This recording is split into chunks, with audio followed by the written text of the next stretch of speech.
ba ba ba ba ba ba ba ba ba ba ba ba ba ba ba ba. Free Roam Podcast. Boom. Here we are. How are you doing, my friend? I'm doing well. I had some fun with the Horizon Legos. There it You is. can get them now at the stores near you. That's why he missed last week. Yeah. I was playing with the Legos. Sorry, I'm a noob. I'm a Lego noob. Yep. I was a Playmobil kid, and I already can see. Ew. It's already started. The last episode, people were so angry at me for saying that I think Kingdom Come is not gonna get nominated. And I think we have to just be clear. I'm not saying it's a bad game. People sometimes cannot take the opinion side from the realistic looking at things. Like I'm not saying that I think it should not be nominated. I'm saying that I don't think it will be. Yeah. And there were quite some people I'm not sure if I don't want to take credit for it, but I've seen out of nowhere after that show, a lot of people being like, let's do our Game of the Year predictions, nominees. And everyone is like, okay, GTA 6, Kingdom Come, Ghost of Yotei, Doom, Split Fiction, Death Stranding 2. And multiple posts like this. And I'm like, you're all forgetting one big company. Then people are like, Ubisoft is not good. Nintendo, they're going to get 2 nominees for sure. With the 3D Mario and and Metroid Prime 4 has a shot at it too. But yeah, so want to already get that out of the way. The Lego Horizon stuff, though, thanks for asking. It's great. It's the Sawtooth. It's the Shell Walker. You got your Aloy. You got your Farl with a cape. Aloy can use the shield from the Shell Walker, too. It's amazing. So that's been what I've been doing. Yeah. Wow. I love, by the way, that you started your Horizon Online video. Jore's not gonna like this. Jore's not gonna like this. Here we go. We're gonna talk about it anyways. Yeah, that video ended up doing pretty good. Yeah, people are excited about the game. They're excited. They're excited to talk about it for sure. What they're talking about is more mixed. Yeah, I do think that is a good indication, at least. It shows. Although Concord had that too, but it's true. It's true. It shows that there is intrigue, which could be good. The tough thing, though, is I think they gotta get a teaser trailer. I think they should do something, because right now it's just, if people know about it, they only know stuff they don't like. And I think there's the potential for them to have some really cool stuff in that game. And maybe they're waiting for a big gameplay reveal where they can just show everything all at once, and that might not be a bad idea. I have to stop you right there. What are you wearing? Your microphone was blocking it, and now I see it. Oh yeah. My God! I'm repping the merch for the true Game of the Year 2024. Someone's got to do it. Someone's got to do it. So. Oh my God, that's so cool. I think that's your, how did you get it? Where did they send it to you? They were like, you're the number one. You made so many videos on it. He must like it. No, a fan sent it. They were like, I got something for you. And so they sent it to my my mailbox. My understanding is that I don't know if you can still buy them. I guess I could look it up, but it's just through the PlayStation store, PlayStation merch. I thought they PlayStation got gear. rid of all the Concord things. Remove it. Let's see. Brands Concord logo beanie. I think they sold out of everything. Sold out, yeah, sure. I mean, they technically don't have any more. So yeah. Oh, they got some Horizon. They made more money from Concord merch than from the game. Unironically, yeah. It's like I told people, dude, they still have Forspoken water bottles in stock and t-shirts. That's crazy, dude. That's funny. Anyway. But you've been refreshing this for the Fair Game $sign t-shirts. I gotta represent Fair Game $sign. Oh, dude. What? Somebody came into chat. They're like, do you think there's a chance they rename it? after all of this. Like they rebranded into something totally new. And I was like, I hadn't really considered that, but it might not be a bad idea. Because already there's been a trailer like 2 years ago and people are already memeing and joking about the name. Because it's just not a great name for a video game, but who knows. Anyway, yeah, you could at one point get it through the PlayStation Gear store. But they're all gone now. They're all gone. You Sorry. bought them all. Yeah, after I got this one, I ordered them in bulk. I have a crate in the garage. The Luke Stevens live merch shop is gonna open soon. Concord shirts for everyone. Dude, well, that's the thing. They made, I don't know what the profit margin would be on something like this, but if it was like, I don't know how much it was, like $25 maybe. If the margin was like $2, that literally is more profit than all of Concord because they refunded everybody that bought Concord. So they literally did not make a penny on the game except for the merch. So the merch they actually turned or got a profit on. Probably didn't turn a profit when you factor everything in, but still very, very funny. That's insane. Nonetheless. Yeah, awesome. But as for what I've been doing this week, it's been pretty straightforward. I mean, we're in the review process for Shadows, of course. So we're kind of in that weird spot where we're playing it and we still want to talk about it, but we have to be quiet and not answer anything specific because we're under embargo. But on the 18th, we'll be able to talk about it freely. We're in the home stretch, fam. And then a very interesting chapter of Ubisoft's history will be few wrapped weeks, up. Probably. Yeah, that's true. Yeah, because there's going to be some. It's gonna be like, and let's not forget they have the like. I see a lot of people say, "Oh, Assassin's Creed. That's all. That's like everything is happening or like based on that." But it's the Rainbow Six Siege thing that is going on as well. The X showcase will be happening tomorrow at the time of this recording. And that seems to be like a pretty big update. So yeah, I think doing everything in March. Yeah, well, and I think that's a very good idea for them on a corporate level, from a corporate perspective, because let's say Shadows, because I think Rainbow probably does very well. I mean, it's going to print money as it continues to do. But if Shadows underperforms like a little or even a little like good bit, then they can kind of lump all those either losses or those performance metrics together with the Rainbow stuff to make everything look a little bit better to investors, which is kind of a typical strategy, is that you'll kind of bundle things like something you're really confident in with something you're more iffy on together, so that when you deliver the whole package, it appears more complete together. And then of course, if Shadows does really well, it looks all the better because they'll have two, hopefully for them, like smash hits with the Rainbow stuff and that, because Ubisoft really just needs to pull a U-turn, you know. Yeah, and they're doing that now with the biggest things they got, and there are multiple publishers that just rely on the two big franchises, so it's not really weird. I am kind of worried though, and I've not really looked into the Rainbow Six stuff, but it does feel like kind of a maybe you should not tweak that much. Like, you had this golden goose. Maybe just keep going like this. It's why I've said I am afraid that it might like backfire. That would be like the worst situation ever. Yeah. No, it's why I've said from the moment they revealed and that started like leaking, whenever there's like an overhaul to a game that's already doing pretty well, there's the chance for it to go really well, and people get all the more excited and giddy because like, oh yeah, a new revamped version of this. There's also the potential that you are messing with something that you like really don't need to mess with.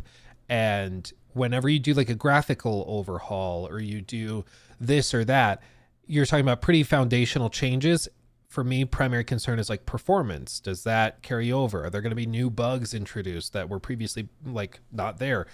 All of those things can have pretty significant impact, because when people try something new, they're going to be looking, especially in a game that they've played for thousands of hours, they will notice every little bitty thing. And if any of it is not up to snuff, they will freak out about it. So I just hope that whatever they're doing, they have taken the time to polish the crap out of. Because like you alluded to, I don't think they can afford a slip on this one. But that is what makes me kind of worried. Like, we know with Shadows that got delayed, so we know we're getting a way more polished game. But it, like, again, I've not like really been diving too deep into the Rainbow Six stuff, but it does feel like this is the final moment they can launch it because it's still in their financial year. So I hope they don't pull the trigger too early on that because they need it, because that never works out, especially for a game like that. But we will have to wait and see. We will know, next week probably as well how that has been going. But I think it's that might be have a bigger impact on Ubisoft than Shadows not selling an extra million or something, right? It's the same thing with EA with Dragon Age and then their FC stuff. Like their stock, I think, dropped like, what was it, 11-12% in a day. And it was when they revealed the Dragon Age stuff, but also more importantly for investors, it was the FC stuff, saying that was slowing down a ton and seeing money dry up. That freaked out investors. And for Ubisoft, never sleep on the importance of Rainbow. Rainbow is like, it's been their cash cow through the worst period in their company's history over the last like 5-6 years in terms of consistent performance. So I also hope they don't screw it up or have something go wrong. Yeah, I already saw some there's been a lot of leaks. Like they really seem to go more in the at one point, and that's what we've seen with all these games. You cannot, you want to sell skins that are exciting, and that's where Battlefield fell in that trap as well.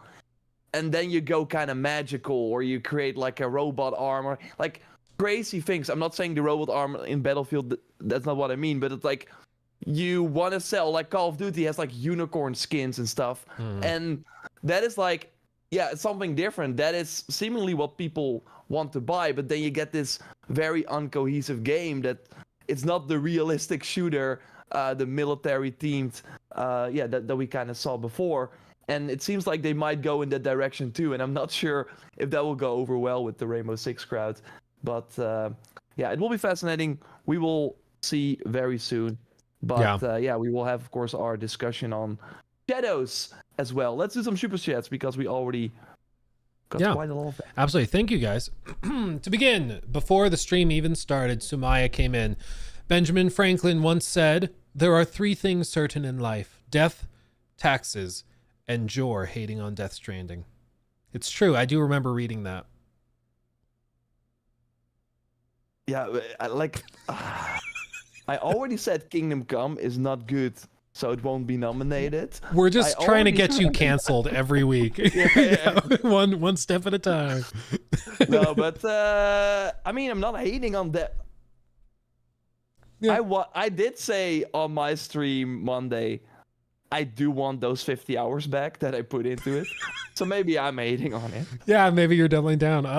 DG, thank you for that one. Share this huge donation equally, boys, with a $2.50 thank you. Euro super chat. Thank you, my friend. Thank you.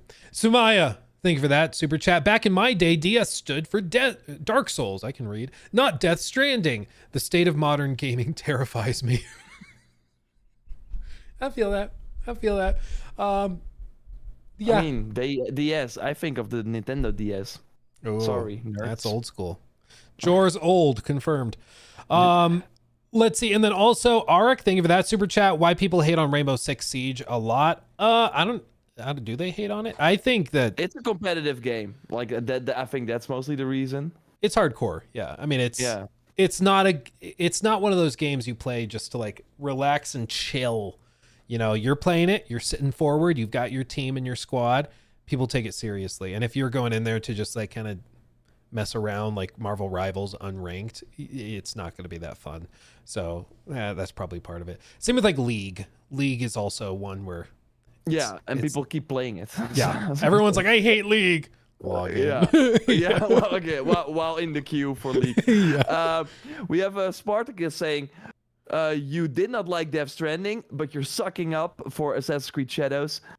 Those are 2 completely different games. It's I don't wanna go for 3 hours to find this girl. Like there were side missions in that game that were mandatory for the main story. I just want to get to that cool cutscene. That trailer for Death Stranding 2 looked amazing. I agree with that, but I already know if it's a 50-hour game that those moments will be few and far between, because for the most time you're walking around, there's this hand sort of like ink monster fighting you, everything goes wrong, you fall down, you die, you have to do it all over. I played Death Stranding at launch.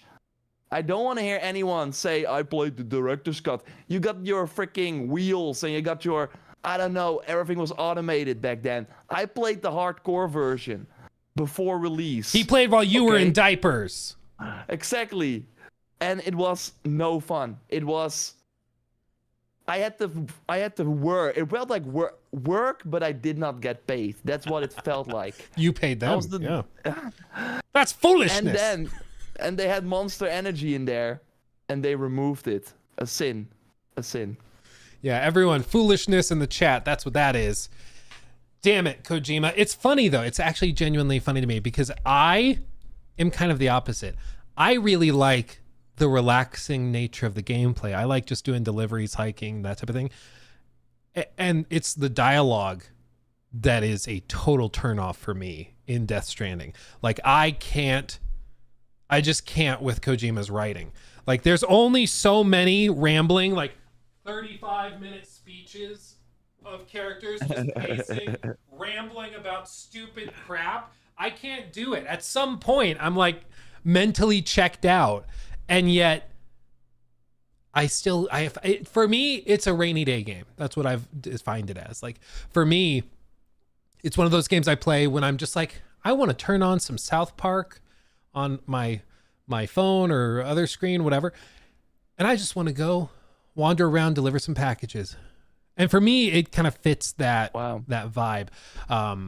Which is why it's funny that for you, it's the gameplay gets in the way of the cutscenes, where for me, it's the other way. I think the ideas in Death Stranding too, like having your full inventory on your back and then doing the third-person action and seeing a ceiling and being like, damn, I have to get rid of some of this stuff, otherwise I can't enter this area, but I need my bullets, so what am I gonna lose? I thought that was brilliant, but there were only like 2 missions like that, and the rest was, oh no, let's get this package.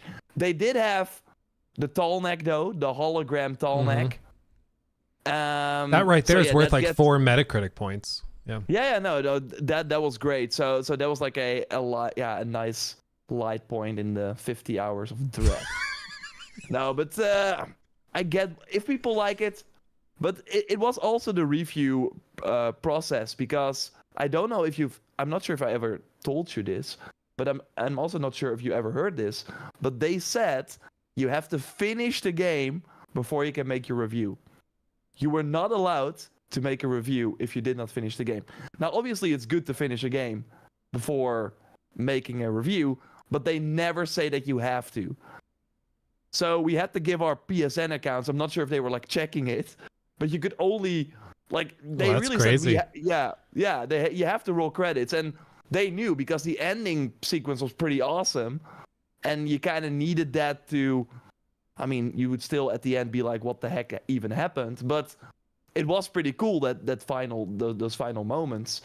But that also did not help, where I felt like I have to do this in a week or so. So I was playing this for way too much. It's a traumatic experience for me. It is funny. I think, I can't think of another time where, like, obviously I didn't have a review code for Death Stranding, so I don't know what that process was like, but in all the reviews I've done, I don't think they've ever like specifically said you have to, like, verbally stating you have to finish it before posting, otherwise we'll like strike your video. Because there's been times where I've had to do like work in progress reviews, like for example, Alan Wake 2. I ran into a bug in the game that prevented me from finishing it. So like it was like 45 minutes or something before the ending credits, and I couldn't finish it. And I was like, I'll put a work in progress review out there, but I've worked with them, I've talked with them, we've gone back and forth in emails. I just can't progress. And they're like, yeah, we'll work on a fix. So in that case, if it were the same as Death Stranding, I wouldn't have been able to make a review at all, which is a little weird. But yeah, it's because it is one of those like agreed upon things. Like, no, if you're reviewing the game, you're going to finish the game. But I can't think of another time where they've had to say that. That's typically kind of like understood. That's weird. It's understood, but there are people, especially if you only have a week or so. I mean, Sony is usually better. I think we had longer, but it was like around BlizzCon, and I was actually going there, so it was like pretty hard to, yeah. Like usually you wanna even get like an early impressions or something out, but you just could not tell your impressions. Like you could not do anything with the review copy if you did not finish it. So that was like an interesting experience. But yeah, that's Death Stranding 1. Death Stranding 2, though, it looks insane. Decima engine, of course, Guerrilla Games. No, but Decima engine looks incredible. Once again, we're back at it. It's like a meme, of course. It is. Like, I have to say these types of things, otherwise in the comments people are like, oh, you're shilling for... Look how hard he's trying not to mention Horizon. Yeah. No, but it's like awesome to see that they, like we're now finally seeing a game being made from the ground up for PS5 on that engine, and it looks incredible, of course. Yeah, I mean, I think they said during their presentation they did that there will have more combat, and one of the pre-order bonuses or deluxe edition items is an assault rifle. And of course, in the first game, we only had like kind of weapons that, they were not like actual assault rifles. I think you were mostly using the like bola, other types of whatever. Yeah. So that already makes me more hopeful. But I don't know. June is a good timing though. So I think the release timing is great. I think for me the more interesting discussion with this game, and I know maybe not for everyone, is who will show up. Because I am impressed by the views on the trailer, which is really good, but like Kojima knows how to make a trailer. Like it was 10 minutes, it felt like 2 minutes. You were like, what the heck? And then the first 2 minutes is just like 2 scenes from the game, but you keep watching because it looks so good, and the acting is very, very impressive. And then after that you see all the different, like there's way more variety in the environment that we can go to, so that's very exciting. I'm hyped for everyone who loved the first game, because it seems like this game is gonna do that and way more. I am curious who is gonna show up for this. I'm gonna look at the trophies, because I think I can do that right now, because last time we wanted to do that too. For Death Stranding 1. Oh yeah, the completion, like what the complete rates are. Yeah, I think while you're doing that, to me, as somebody that likes parts of Death Stranding and also really dislikes other parts of it, I see a lot of stuff that's really encouraging. I see stuff like much more varied gameplay, environmental effects, similar to like Monster Hunter Wilds and Shadows, what they've done, where they're adding like, sandstorms, and they have avalanches in this trailer that they show, mudslides and stuff. I love that kind of thing, and I think that could lead to really interesting dynamics where you're trying to make a delivery, and then a blizzard's coming in, and then an avalanche. Oh God, and you gotta overcome that challenge. I think that's super cool and could lead to some really interesting situations. That being said, I do see a lot of the things I didn't love about the original game, such as a lot of self-indulgent writing that maybe it's gotten better, because this is obviously a much tighter written trailer. They have things cut up very sharply, but I would bet so much money that there's still going to be 20-minute rambling cutscenes that could have been in email. But it's going to be another Death Stranding game. I think that's exactly what it is. It's just going to be Death Stranding on steroids with some new features and gimmicks and things. But I think the people who love Death Stranding will obviously like it, but this isn't, I think if you played the original Death Stranding, this doesn't magically change your mind if you hated it, which I think is what you're alluding to, is that the people who fell off of the first game, I don't think we've seen anything that like wins them over. I think there are a few things that are very telling in the trophies. Let's see. Okay. So the game, like in terms of percentage, what do you think? The percentages for people that completed the final episode of the game? It's gonna be lower than I think. Wait, can I ask, was it ever on like PlayStation Plus? Let's check it out.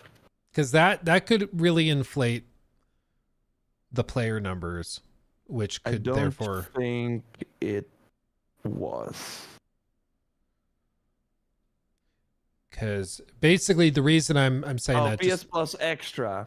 okay, because I think that could greatly inflate But the I'm number. not sure if the director's cut has a different trophy list, because that's the PS5 version that's only there on there. Okay. Well, either way, I do think the number would be smaller. I'm gonna guess like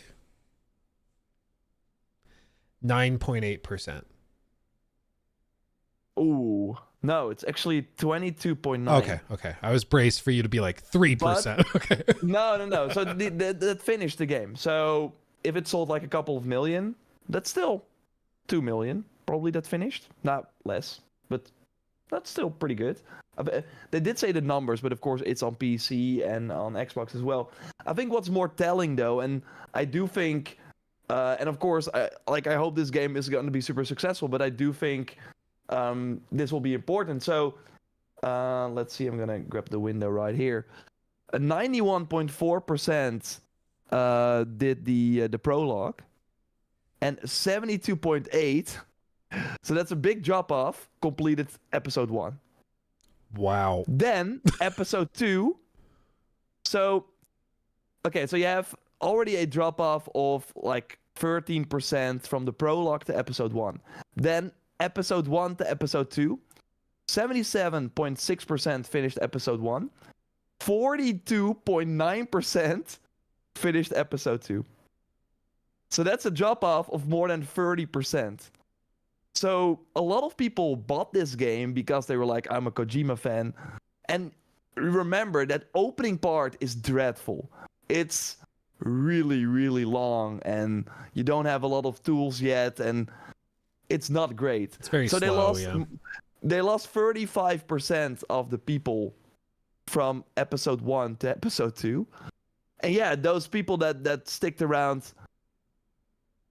Okay, so then from episode 2 to episode 3, we lose another 10% of the people, and those people stay around till the end. So again, I am just curious what this game can do to convince those people that bought the first one to try this one again. I'm just curious. I think, I mean, with all of this, it's tricky because there's a lot of compounding factors. Like a lot of those players, if they got it through PlayStation Plus Extra, there's not that much push to actually play past the prologue or chapter 1. Obviously, if they weren't getting it through PlayStation Plus, they probably wouldn't have bought it and played it at all.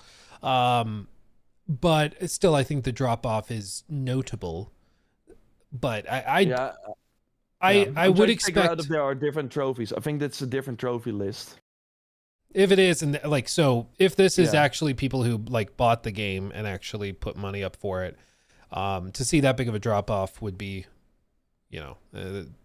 significant. But to be fair, I'm not too familiar with the trophy list of other games. Like, what's another that's right. single player game? Maybe like a God Horizon. Oh, well, Horizon was also one of those. Yeah, it was free. It was like given away by to everyone. Yeah, they handed it out like candy on Halloween. Ghost of Tsushima. Oh, that's a good one. Okay. Like again, people have to like say if the director's cut has like a different trophy list, but God of War Ragnarok is now also on. Yeah, is Ghost of Tsushima a good one? I'm scrolling. Yeah, let's try now. it. Let's see. Okay, there we go. Maybe. Okay, so the first trophy, that's so interesting. 86%. So less people compared to Death Stranding. Never booted up the game. Yeah. Oh they God. Bought it or got it through something, and then they never even booted it. Okay. But I think it's once they've played it, what's the drop off like? Yeah. It's annoying that not every game has their story trophies. Like on chapter top. 1, chapter 2. Yeah. Yeah. Is there one that's like complete the combat tutorial, or one that's like ride your horse for the first time? I think. Yeah, you have like break your code to help a new friend. I think that was where you were. That's the stealth. The stealth. Yeah, doing that for the first time. So that is a 10% drop off from recovering the katana of Clan Sakai, so very early. And then we go to recruit the Straw Hat Ronin. Again, it's like a 20% drop off. So there are still drop offs. It does not seem as significant as Death Stranding, but again, we should not read too much into it.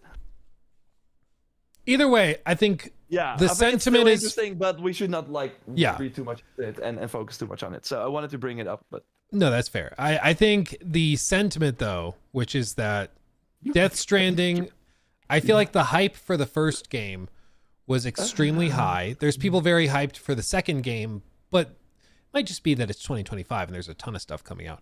But it doesn't feel like this is the massive trending topic on the level of the first game. But it's also known. I mean, it's a known quantity at this point. I would say I'm expecting people to probably, who fell off of the first game to buy it and try it. But I would expect that it doesn't change their minds once they start playing. So for example, if somebody played Death Stranding and they got bored with the gameplay and they wanted more action, the trailers they're showing show a lot more gameplay. But I think the massive cutscenes and stuff will still be there, and it's still going to burn people out. So I think you might get a lot of people coming back to be like, okay, let's try Death Stranding again. Let's see if they can win me over. And I think it's still going to be Death Stranding. It's still going to be a Kojima game. So I think they'll probably fall off again. But I think it's going to do well.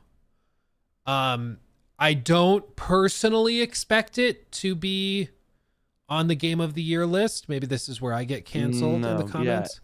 But I'm guessing that this is probably... You think this game is going to suck? I think it's going to be like one of those mid to high 80s scores. I think it's the people that like it are going to love it. 10 out of 10s across the board. And there's going to be a lot of people who play it and it's like, this is boring garbage. 5 out of 10. Just like the first game. That's kind of my expectation. Yeah, no, I think so too. My expectation is the YouTube movie of this game will have more views than the game will sell.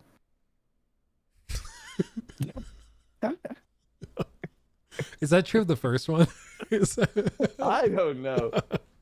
That's crazy.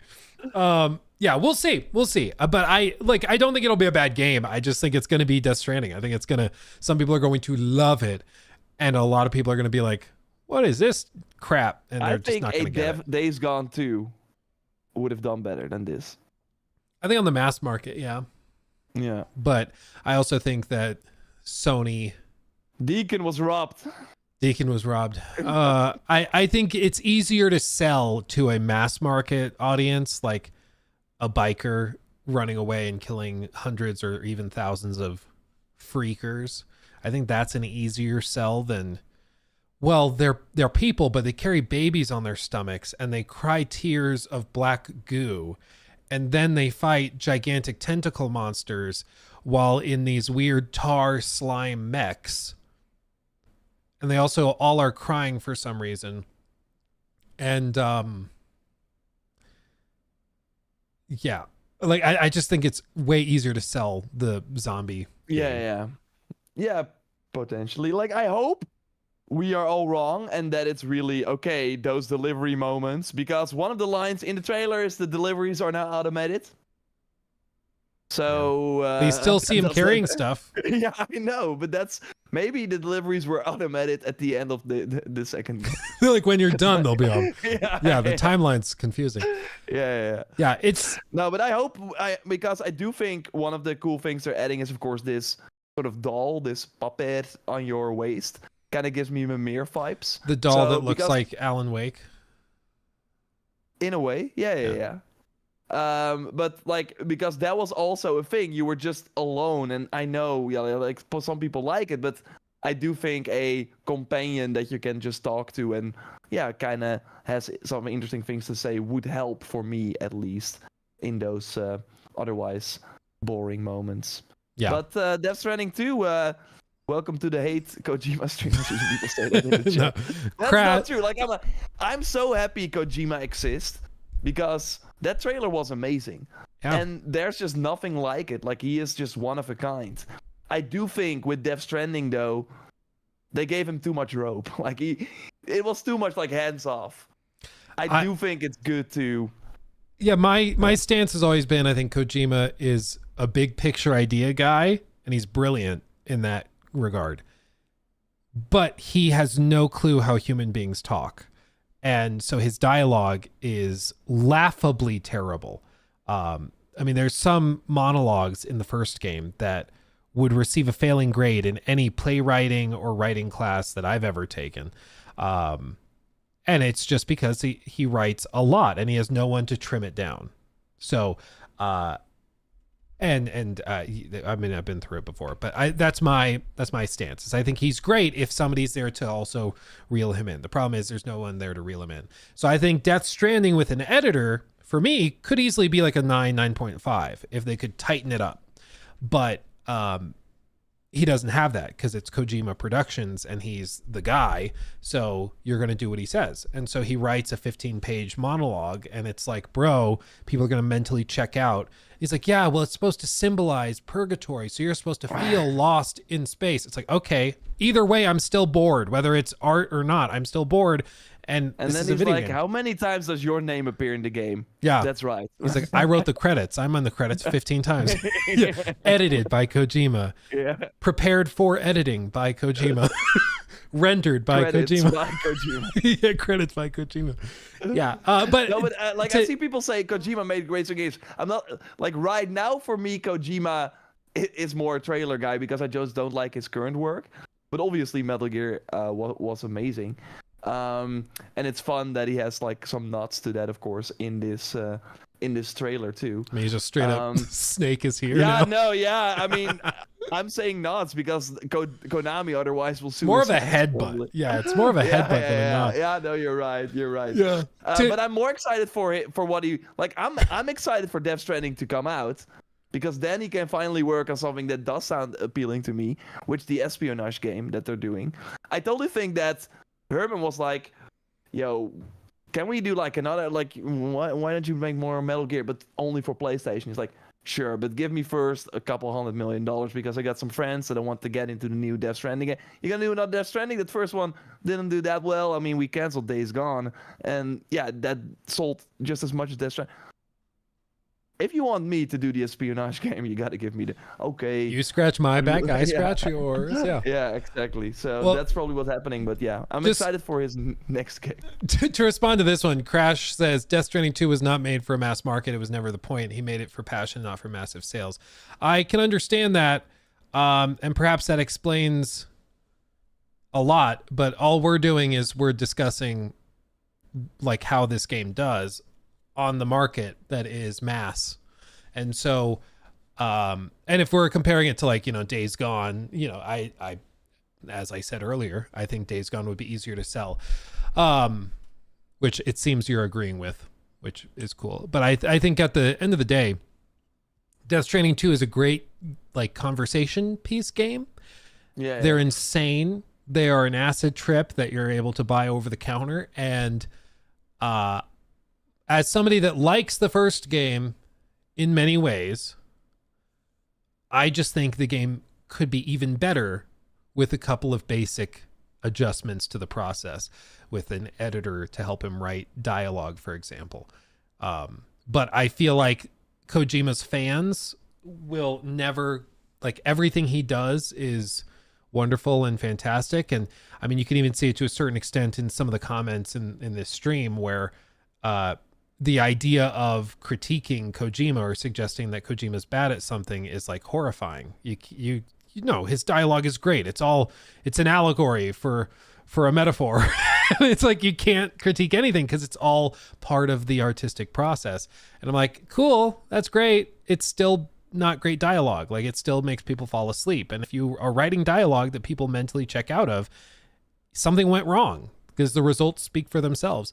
So Yeah, I am excited for Death Stranding 2. I think it's going to be crazy. I think June is a perfect time for it.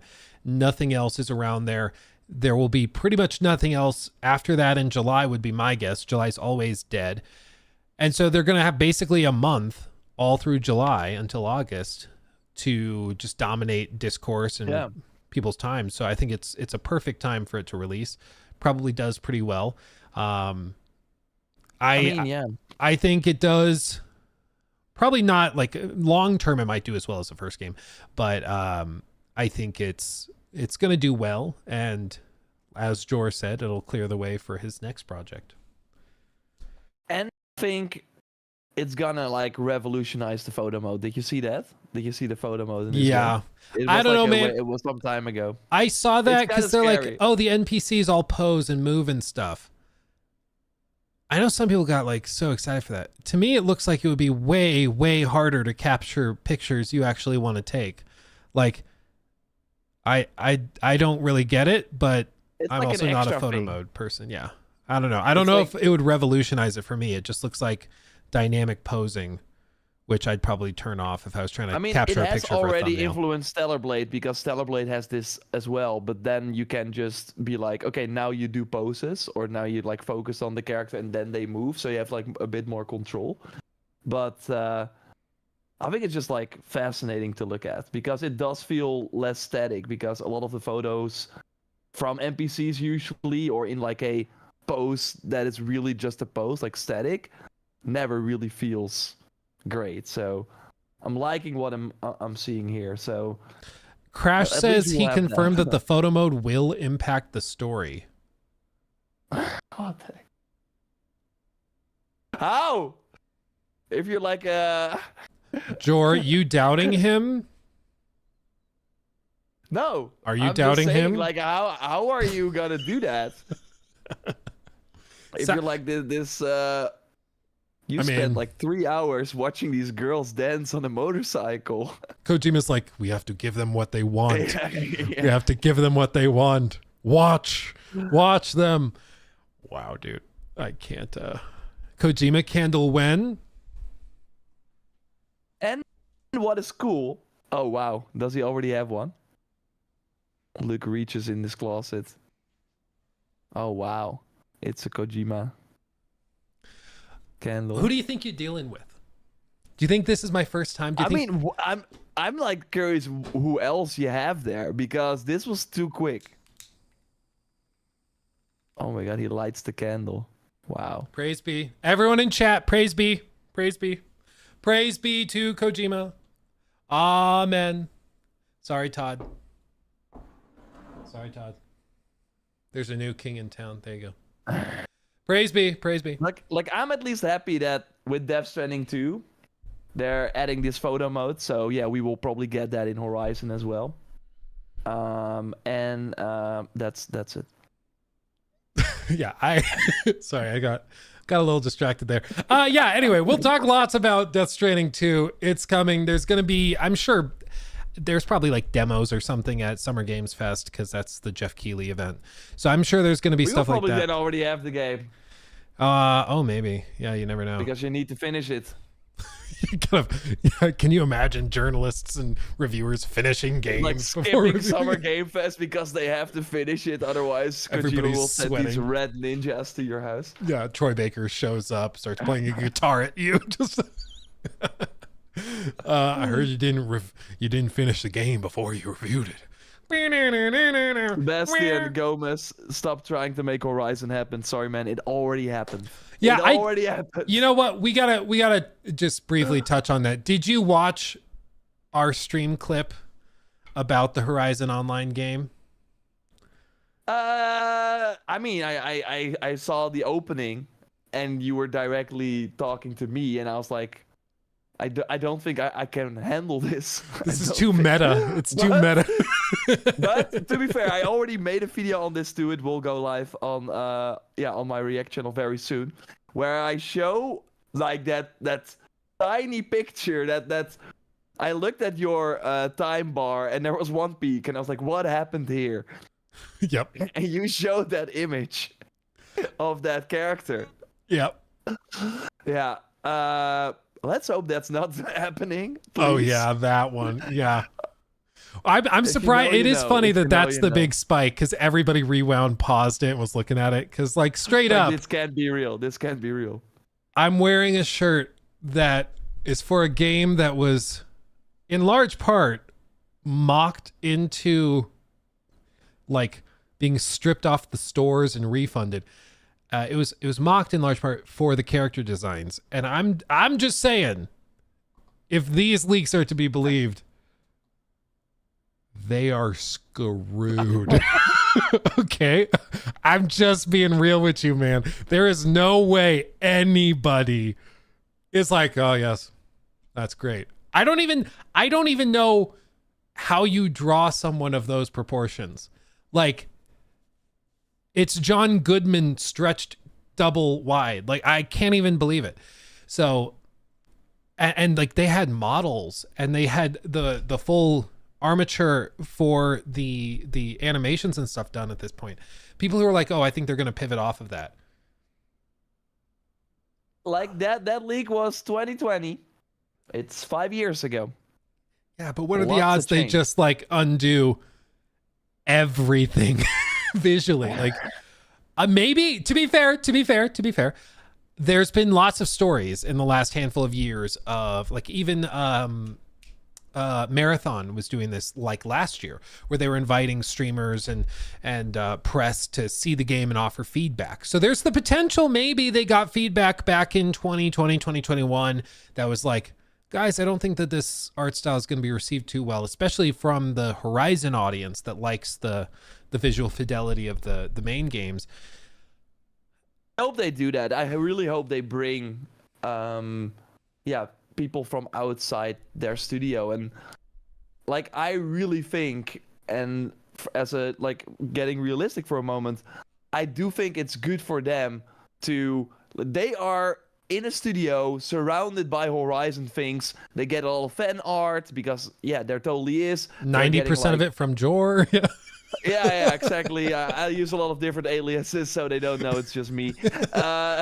Cosplayers, obviously. So they probably, and they of course have the stats and they're there, but they do think the series might be bigger than it is. And I do think one of the things that they did not really do right in Forbidden West was that first like tutorial was just too much information for anyone, because they thought everyone was up to date on the Horizon lore, even though the game came out 5 years later. So they just like did this museum level where you see like some data points. It was like information overload. They brought something that was just in one data point to the forefront because they were going to do something with that in the Forbidden West story, and that really showed to me that they also they brought characters that you could only encounter in side missions to the forefront. It really shows to me that they have an idea that everyone loves these characters, that everyone is wild of them and knows them, and that's not really the case. So I do think it would be great for them to ask outside people who are not living and breathing Horizon every day like they are to give some feedback on this game. Yeah. So I hope they do that. Well, that's why we've joked like, hey, Gorilla, call me. But like, we joke about it. But I do think that the perspectives from outside the bubble are really, really valuable. Like, if companies like EA, Take-Two, Ubisoft, ZeniMax, if all of these companies really wanted to avoid a Concord-like disaster, you just have to get feedback early from people that are not telling you what you want to hear. And you have to appreciate that feedback and truly consider it. What inevitably happens with a lot of these companies and studios, as has been reported, is sort of a culture of toxic positivity where you're not allowed to like critique it. If you do critique it, you're seen as a hater and not working with the team's vision or whatever. And so inevitably you just end up with people being like, that looks great, so good, so proud of you, let's keep doing it. And you never cut anything, and you end up with a hodgepodge of nonsense. And it could be so easily avoided if you just got some basic feedback. Like, people could have looked at some of those cutscenes and trailers and stuff in Dragon Age Veilguard, and we could have told you, yeah, that is going to be clipped and go viral for all the wrong reasons. Same with like Forspoken. They didn't even have to edit those clips of her talking to the cuff, and they went viral because the dialogue was so cringy.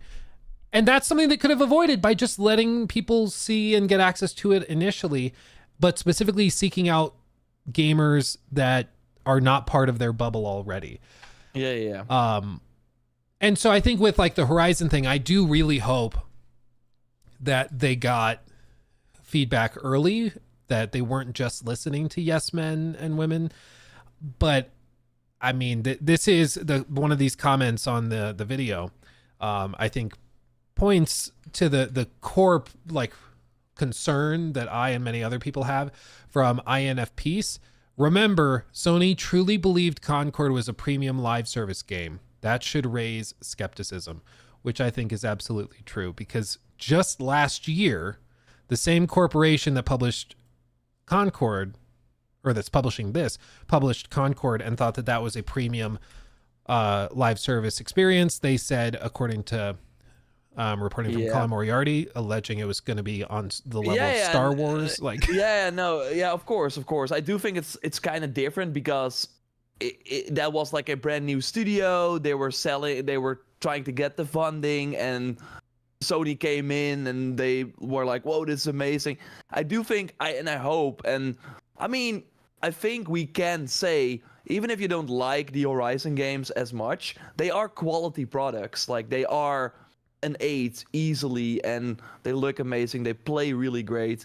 So I do think there is a way better starting point than a Concord from a studio that never made a game. Sure, there were veterans that worked on other stuff, but yeah, we've seen that sadly go wrong a couple of times. And then especially, it seemed like they worked on a pretty tight deadline when Sony bought the studio. They had like a pre-alpha version just working, so 2 years later they had to launch it.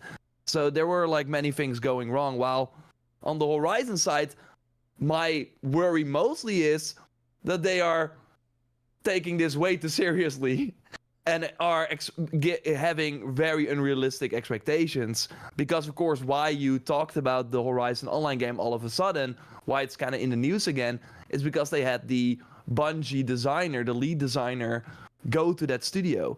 I mean, that guy probably at Bungie made more than 100K easily. He's not going to move to Amsterdam for less than that. So they are probably paying him the big bucks. There are 400 people working at Guerrilla, at least according to their LinkedIn. They have like 412 or so, at least linked to them, so it's around that. There are maybe 300 of them, 250 working on this online game with outsourcing everywhere.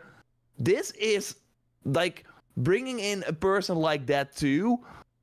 With the Destiny thing, they have a new job opening up where they say, hey, you're gonna lead Horizon from the release until the live phase for a broad. It's a game for a broad audience set in the Horizon universe, and I'm just worried that they are not having the right expectations for this. Because also I did a video on it, and like I think it's very interesting that in a different timeline, we would have seen Horizon 3 at the summer showcase from Sony, because that is how they did it with Zero Dawn to Forbidden West. It's like 3.5 years since Forbidden West now. It's time.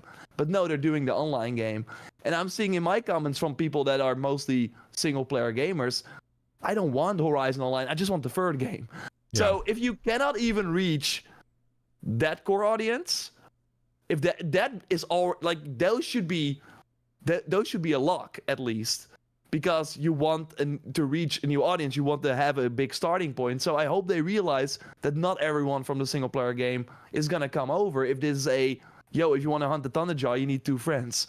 That's not gonna work for those people. So no, I absolutely I absolutely agree. I mean, with all of these games, you kind of have to pause and ask, okay, where does the audience come from? Like, what is the audience for this game? And it sounds like a really abstract, simple question. But I think it's significant because with like a Concord, you ask, where's the audience coming from? The hope is from all those disenfranchised Overwatch players, all those people that played Overwatch, loved it, but want something fresh and new. The hope was they'd come over. They just didn't. and ended up going to Marvel Rivals because it was a superior game, fresh, offered some new stuff that they liked. So a lot of those people drifted over there. With the Horizon Online game, it's like, okay, almost certainly you will have a different visual presentation than the base games, which is to be expected. It's a multiplayer game. They wouldn't be able to keep the same fidelity level. They had to change it somehow. So it's reasonable to expect that they went with something more cartoony. In this case, the term it's been Fortnite-ified, which is not shocking or surprising, but I think that turns off some of those core Horizon fans. It's also structurally, as you alluded to, a different game. It's a live service multiplayer game. It's not meant to play the same as Forbidden West or Zero Dawn. Like, it's a fundamentally different thing. So that also, I think, turns off the core player base. And one thing I've noticed is that there's a lot of people who either love Horizon or think it's just mediocre. There's not a lot of people that hate it or say it's bad, but it seems like there's not this massive groundswell of people who think it's phenomenal or just awesome. And then maybe a few that are great. It's not quite like that. Like, I really think that there is a disconnect between the broader gaming public and what Sony perceives as reality, as you've alluded to. And I think that could do them harm. Yeah, and I don't think anyone ever said, whoa, I wish I could play this with friends. That is another big issue from what we've just seen overall, where games that people are not really clamming for, like Hogwarts Legacy, the perfect example of something that people wanted forever. It came out, it did what it was supposed to do. Maybe not like it could, there were totally things that they could improve, but it delivered on the promise, and that was good enough for people, and it sold insanely well. Space Marine 2, another great example. People wanted a sequel, they got it. It's bigger, better. People love it. Like, there are so many games right now that it's, if you have to convince people to play yours, then it's already going to be hard. And it's always with this topic, I'm like, I think it's kind of like unfair to a studio in my what I think is that they have not given me reason, the developers, to doubt them in terms of they're gonna make a quality product. I am getting a pause looking at the Lego game, the VR game. VR game was like kind of like a launch title, like they needed something, but still, they went with Horizon. They could have gone with other franchises too, and there they really missed the mark. So that is what's kind of like still in my head. And we had Shuei Yoshida say himself, like the PlayStation boss at the time of Zero Dawn, and he greenlit Forbidden West as well, that he was surprised that Forbidden West did not do as well as he had hoped. Mm-hmm. So that's another thing that's going against it, and it's kind of proving our point. But we'll have to wait and see. Yeah. I mean, always with these games, with an Anthem, with a like with these super big online games, it's always the promise that gets people excited, but we've now been burned so many times by, whoa, and I can just play an Horizon game forever. Like, to me and other Horizon fans, that sounds very appealing, like to be in this world and get a constant update, like with new machines and stuff like that. I think that could be very cool, but again, I thought Anthem looked awesome too, and if that game turned out way better, I think that would have been nice too. But that, of course, also did not happen. Sometimes just way harder than it seems. But we'll have to wait and see. I just worry, man. 400 people there. Horizon 3 is far away. They're gonna be big layoffs if this doesn't go well. So that's kind of my. Yeah, maybe they went a bit too ambitious with this. On the other hand, you could also argue, hey, it's awesome that they spent so much resources on this, right? That they're really going to try if they were trying. Mm-hmm. No, I think it's they're giving it all they've got, Captain. Yeah. And there's a much better chance that the Horizon game does well compared to, I feel, Concord. I mean, Concord reportedly had a ton of money behind it, but like you said, it's a new studio, new team. So, there was always, to a certain extent, an uphill battle there. But with this one, I mean, they have all the power of PlayStation behind them. Some of the executives in the higher up positions at PlayStation have a very soft spot for Horizon as a franchise. I just think, again, like, for it may be unfair, unreasonable, whatever you want to say, but I think in the modern gaming industry, peer pressure is a powerful thing, and there's a lot of instances and examples of games that would have otherwise done well, but because they get memed into oblivion, they just never really stand a chance. And I think if they don't nail the presentation and the starting, maybe play tests or whatever they end up doing of the Horizon game, I think they're going to be in trouble. Because just based on those leaks, I can already see, I think we all can, I can already see the I'm sure Luke Stevens videos. I can already see the Asmongold videos. I can already see them in my mind's eye, because they kind of make themselves to a certain extent when you present it that way. Let's hope they don't make it like easy, like that easy. Yeah. And of course that Aloy AI that leaked, that's not helping either. Like, did you see they started copyright striking those videos? Oh yeah, of course. They started striking them down. But it's too late. Yeah. Well, anyway, we'll find out soon enough. Maybe we see it. Do you think we see it in the summer, or do you think they just let Marathon 100%. Have everything? You think? Okay. No. They have to show it at one point, because this game's been in development for more than 7 years now, and again, it's 3.5 years since their last game. It's time. It's time. And at some point, I'm sure the conversation's been had in the offices, like, this. Hopefully, this does great. There's a chance it doesn't, and we might as well just get it out the door and figure out what we're dealing with sooner rather than later. At least reveal it, like get that initial impression, because then I think if they reveal it early and it's in the summer they reveal it and then they were planning to launch it in spring 2026 or something. They'll of course wait for some game to announce the release date and then go 1 week before that. Elden Ring 2? Put it there. But I hope they don't do and it's out in 2 months and we do a beta with the demo, and please. Yeah, dude. We will see. We'll see. I mean, the fact that they also have Marathon on the sidelines makes me think that it's a different audience, though. It is, but I wouldn't think they launch him in the same 6-month period, but maybe they do. I would imagine. I think they would. I mean, I guess time will tell.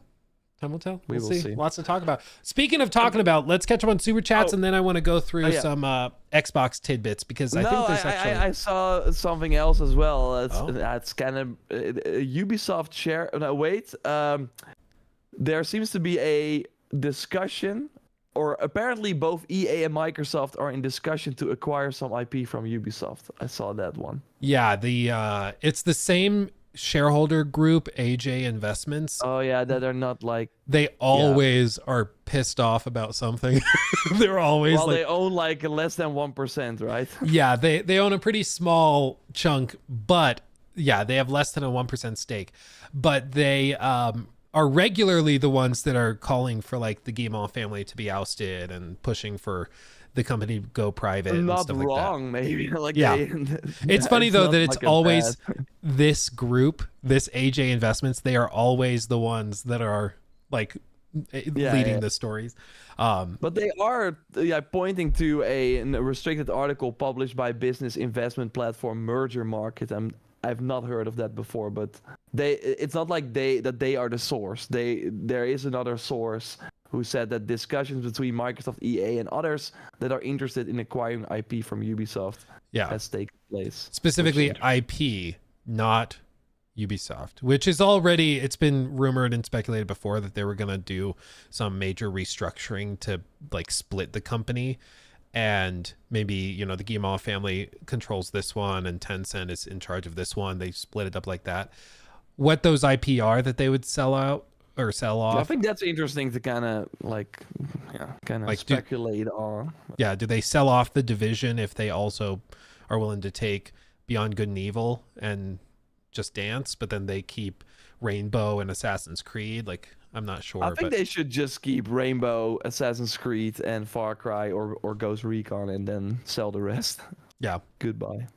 And I mean, the IP are worth a lot, and Lord knows they're not making the most of it. So I wouldn't be surprised if there's some announcements of something like that. They are making Division 3, but they could also sell off the studio, because the studio was also behind Pandora and Star Wars Outlaws. I think they should. They're off. They're. I'm sorry, Ubisoft Massive. They're very like expensive. Sweden, like that's very expensive to make games there, and they made 2 flops. Yeah. At some point, if you release 2 flops, even though I don't. From big franchises. Yeah. Like at some point, I think you've pissed off Daddy Eve, and he's gonna be like, "Okay, we're going to sell you off." Yeah. Yeah. Please don't be angry at me. Yeah, I am very sorry. Let me catch up on these real quick. Let's see. Where did I leave off? Oh, we have a lot to get through. Here we go. Okay, rapid fire. Jimothy, 10 months of membership. Thank you, my friend. Almost at a year. Got my tickets to the Death Stranding concert today. Ooh, baby. My wallet is sobbing, but I'm beyond excited. I think Death Stranding 2 is going to be incredible. I think if you like the first game. I'm so happy. Yeah. I think if you like the first game, you're going to love people. it. Yeah. Yeah. If you like the first game, I think this is going to be that on steroids. Yeah. Brandon, thank you for the 5. 1 game for the rest of your life. Death Stranding, Dragon Ball Zero. Sparking Zero, sorry, or Rise of the Ronin. Which, Jor? That's clearly for the rest of my life. Clearly aimed at you. Oh my god. I've never played Dragon Ball Sparking Zero, but so yeah, that's like a new game for me. The wild card. Yeah, that's for the rest of your life though. I'm gonna modify this too. It has to be the launch day versions of all of these. Okay. I was like, Death Stranding is like significantly improved. Oh, and Rise of the Ronin with like the ugly graphics horrible. and stuff. Yep. Oh my god. Let's do. I'm gonna be like a Dragon Ball esporter. I'm gonna go Dragon Ball. Okay, lock it in, everybody. I just found Jor's Christmas present. Limit Breaks, thank you for the 5. Thank you guys for the awesome streams. We should ask the Aloy AI if GTA 6 is worth $100. Let's be kind to Death Stranding 2 because Jeff Keighley is always watching. Yeah, watches. He's like, oh, we were gonna invite Luke and Jor to Summer Games Fest, but we lost their invitation. Oh, damn. Bummer. Oh, jeez. How dare you talk badly? But yeah, let's ask the Aloy AI. Let's see what she says. I am interested. She's like, of course. Of course it's worth 100. I'm worth. Would be so hyped for GTA 6. Yeah, it is I so don't fun. have a console to play it on. Sudarson, thank you for that super chat. I know that you can't share your review on AC Shadows. How about just giving your facial expressions stating the quality of the game? Sorry if that's too much. Yeah, that's kind of tough. Oh, Jor will. Oh, okay. I totally agree. 1000%. Lock it in. Yep. JB the Hero, thank you for the 5. I've been watching your channel for a long time. Do you think the Ultimate Edition of Death Stranding is worth it? I'll be honest, I haven't really looked at it, so I have no idea. I've heard people complain about it though, which makes me think that it might not be, because I don't think it includes a physical version of the game, which isn't new for PlayStation, but still I've seen people complain about it. But frankly, I'm not too familiar. I have not looked at it. I mean, my PS5 Pro doesn't even have a disc drive, so yeah, exactly. See? Get on with the times. Get on with the times. Or just buy the game physically as well and sell the code. Yeah, don't be a brokey. Just do it. Yeah. Kojima, give Kojima 2 times the money. You want him to survive? Don't you support art? Game? Yeah. Yeah, exactly. Have you seen those studio pictures of him working in the studio with piles of Lego sets in boxes unopened? He's got to fund that addiction somehow. Yeah, exactly. Okay, and then Arik, thank you for that one. What do you think of Metal Gear Solid? Is there similarity with Death Stranding dialogues, or is it different? I mean, being Kojima, it's like similar. I feel like Metal Gear had more guardrails on Kojima, so they're more focused. They're still insane, Don't get me wrong, they're still Kojima games, but like it wasn't as just do whatever you want, which I think helped a good amount, in my opinion. Let's see. And then Sumaya, thank you for that one. After Death Stranding, Kojima should make a Yakuza game set in the Dragon Ball universe. Yeah, and then also add a Ronin to it. That'd be great. Yeah. That rises up. Yeah, that'd be great. Jor would love it. Okay. Oh my God. One thing I do want to shift towards. Okay. And just talk about. Oh, let me double check Twitch. It's stuck loading. There we go. Thank you for all the new followers, by the way, guys. Thank you. I think. Okay. One of the most obvious holes in Xbox's business plan for the last couple of years has been GTA 6, in my opinion, because it's pretty clear with the PS5 Pro and no answer to it from Xbox. That will be the definitive like place to play GTA 6. And we know that there's going to be people that are coming into the industry this generation for the first time, specifically for this game, and they'll be jumping in, buying a PS5 Pro just for GTA 6 to play it. Like this happened with Red Dead, it's going to happen here on steroids. But Xbox has no answer to it. They have no Xbox X Pro, whatever they would call it. They are just not doing anything. Except they are. The rumors are that they do have new hardware coming this year. Specifically, a handheld device of some sort. Now, one thing that happened just a matter of weeks ago was Phil Spencer said he thought that the Series S uniquely positioned them to get into the handheld gaming space because they've already worked with their developers on scalability. So they've already worked with their devs to get things working on the weaker Series S, and a handheld that's roughly compatible with that should mean if your game runs on Series S, we should be able to get it running on the handheld. Bada bing, bada boom. And so I think there's a real possibility that's been alluded to is that Xbox's strategy has not been to outpower the PlayStation 5 Pro to be the definitive place to play it, but to offer a handheld Xbox you could buy to play GTA 6 on the go. So PlayStation has the best like living room setup version, and Xbox has the best portable on the go version. And this has been brought up by, Jez Corden with Windows Central. It's been brought up by a handful of other people online. And when I heard it, I was like, oh my God, that would actually make perfect sense why they felt that they didn't need a direct answer to the PS5 Pro. Obvious hole in the plan though. Kind of a major point. It's not easy to put a Series S into a handheld format. It's just not. And that is kind of what this whole thing hinges on, is that developers at Rockstar don't have to like bend over backwards to support this thing. In theory, they call it like the Xbox Series S Go or something, and it's just a Series S but in a Go format. If they were able to do that, and it's literally just Series S versions of games but you can play them portably, that I think actually is potentially compelling for a lot of people, especially who have longer commutes to get into it.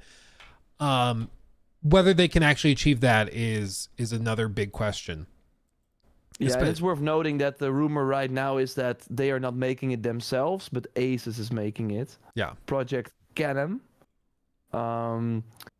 It's what they call a partnered device, quote unquote. Yeah. So it will probably still have the. I mean, to be fair, the ROG Ally that we are both using already kind of feels in a way like an Xbox device, because you run Windows and you can very easily. I think it's already there. You get like Game Pass with it, so yeah, you're already kind of pushed to that Xbox app they have, or on that device. So, and that's what you said as well. Like that is kind of what they've been building towards. How you can very quickly move on with your progress from your PC to the handheld, to the console, and just go about your day, which is exciting. But to be fair, the ROG LIX, I think, is not even as powerful as the Series S. Yeah. It would have to be a behemoth. I mean, what they have here in this article from Windows Central, quote, first up, Microsoft is working with a PC OEM, think Asus, Lenovo, MSI, Razer, etc., on an Xbox branded gaming handheld, surprisingly slated for later in 2025 if plans are met. Codenamed Keenan, this gaming handheld will look unmistakably Xbox, we're told, complete with an official Xbox guide button and Xbox design sensibilities. Given that this is a partner device, similar to Lenovo's SteamOS partnership with Valve, I expect this handheld to be more PC-oriented. Keenan is almost definitely running full Windows, putting the Microsoft Store and PC Game Pass front and center alongside the ability to install things like Steam.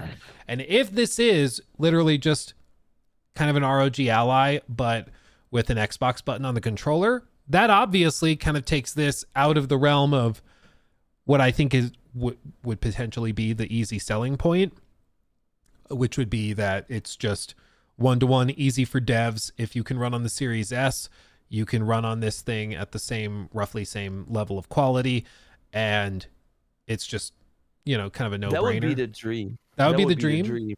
But if it is just a PC, then it's like, so it's the PC port of any games, meaning it wouldn't run GTA 6 and it would just be a handheld. Yeah.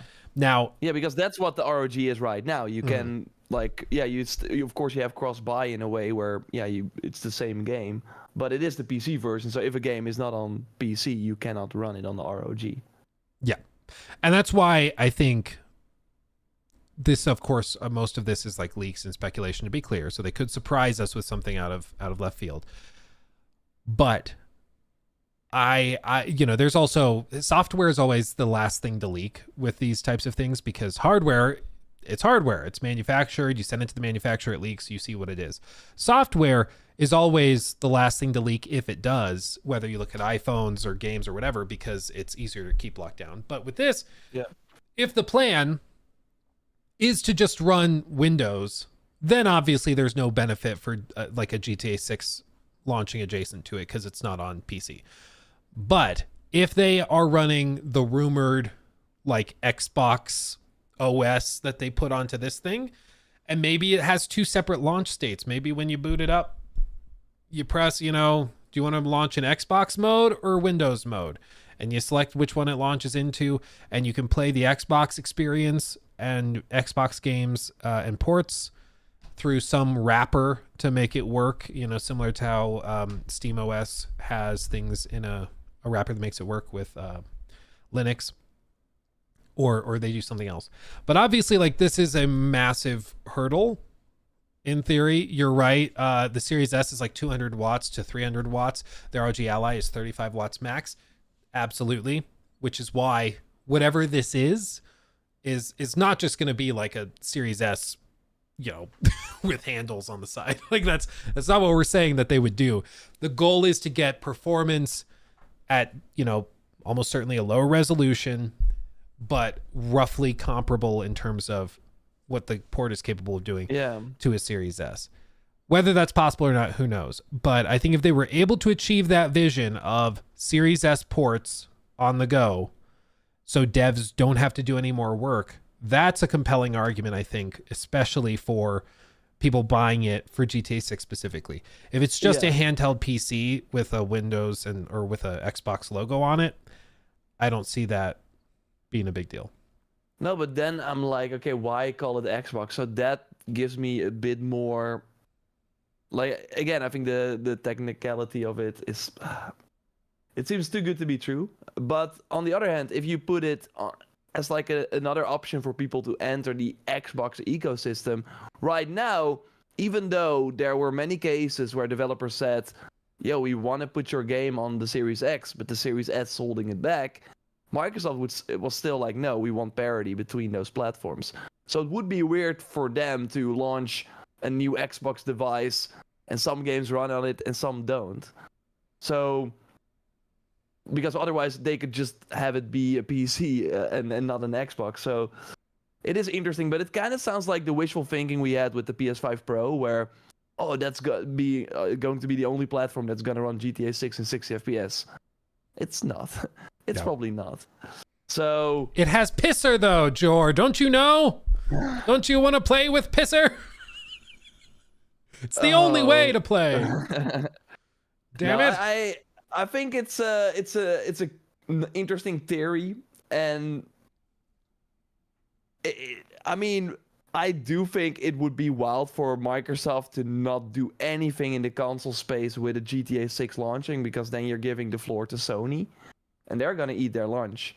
So having at least some sort of unique feature on the Xbox side to run this, most anticipated game ever, is good. But to go then with an Asus thing, it feels like kind of rushed. Like because it feels, a lot of things from Xbox feel kind of like reactive instead of it was the plan all along.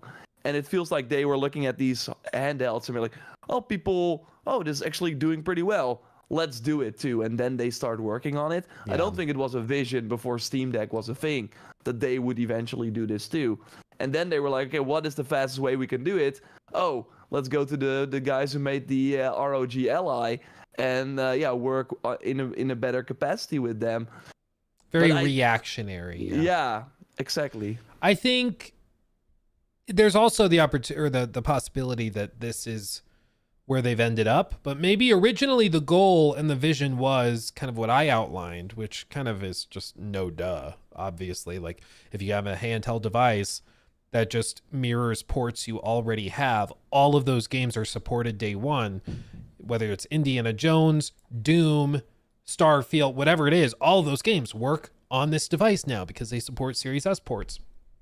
And that's kind of what Phil alluded to in that interview, I believe, with Destin, when he talked about the scalability of Series S ports. But it's very possible that they just worked on it and realized we just can't get that much power in a handheld. We just can't. And they decided to pivot this way, and now they're going to still put a handheld out because people kind of expect it, but it's just going to be like an ROG Ally. Yeah, kind of like the Steam Machine. It was like a half step. Yeah. I remember the scuttlebutt before we knew what it actually was. Well, thought it was gonna enter the console market, etc., etc., and then it just came and went. It wasn't really that big. So I am curious because they're also really focused on xCloud, and this is the complete opposite of that. Where now they are bringing all the horsepower back to these machines.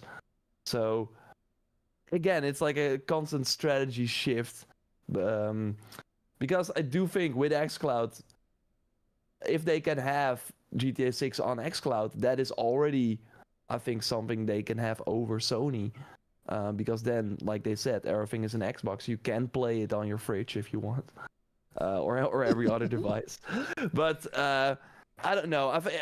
Again, I still think it's wild that with the Fallout show they didn't even have anything like big Fallout related ready. So yeah, I'm not ready to give them they had this planned all along to launch a handheld that would run GTA and then they would take over the world. No, I think it's really, oh man, this team, we got to get on this. Phil calls some of the engineers and what are the service people doing? Oh, nothing. Okay, let's get them on this. Oh, we need 3 more years. Okay, let's go to the ROG Ally guys. Wrong answer. Let's go over here. Yeah. Exactly. Yeah, I still cannot believe that they had nothing for the Fallout show. That still blows my mind. Because it was like the most, I mean, I guess they technically like a month later had an update to Fallout 76, which was something, but I still am amazed that they were caught seemingly with their pants down with that, which is... But they were like updating Fallout 76 anyways, so yeah, it was not like they were not gonna do that update if the show did not happen. Yeah, dude, oh man. Oh yeah, absolutely. I can ask Jor that. Jor, Sam Plays says, can you ask Jor what performance is like for AC Shadows on PS5? Can you just break embargo for me real quick? Yeah, of course. Of course. It's it would be my pleasure. Yeah. Come back next week Yes. That's all Next we can week say. we will be able to talk about it. So to put it in perspective, review embargo is up on the 18th. That is Tuesday. We typically do the podcast on Wednesdays. So we should be able to talk next week's podcast about AC Shadows and get into the nitty gritty details, I'm sure. Ooh. Yes. Ooh. It's going to be a good time. It's going to be a fun day. Yeah. Of In the course. meantime, though, make sure you review us Mm-hmm. on the Spotify because we're at 373, 4.9 stars. Hell yeah. Still Samaya with the only 1 star. We know who you are. We can see, we can smell it. Oh man. Yes. We appreciate you guys. Thank you so much for supporting the show, for watching and listening. You guys are wonderful. Yes. Yeah, it's truly humbling that we get to do this for a living. Appreciate the gosh darn heck out of you guys. As always, we'll be back and we'll have more nonsense to go through. So buckle up, fam, okay? You guys have a wonderful day. Yeah. And to anyone in the comments, please take it easy on me, please. Be gentle. Be gentle with Jor. Be gentle. Okay, bye everybody. Much love. We'll see you next time. Bye-bye.